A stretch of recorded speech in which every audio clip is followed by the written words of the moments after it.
இதெல்லாம் என் பொண்ணு மருமகள்லாம் தான் இந்த மாதிரி சமையல்லாம் பண்ணுவாங்க.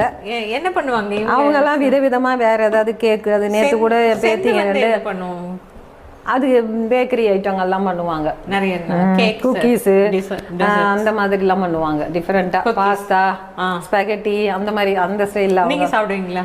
எனக்கு அவ்வளோவா பிடிக்காது. சார் சாப்பிடுவாங்களா? சாப்பிட மாட்டாங்க. நம்ம நாட்டு சமையல் தான் நம்ம. ஆமாம், அதே தான். சாம்பார், வத்த குழம்பு, ரசம், அதுதான் சாப்பிட்ட மாதிரி இருக்கும். குழந்தைங்களுக்கு கூட என் பேரன் கேட்டார், அங்கே வந்து என்ன சாப்பிட்டுட்டு இருக்கீங்க?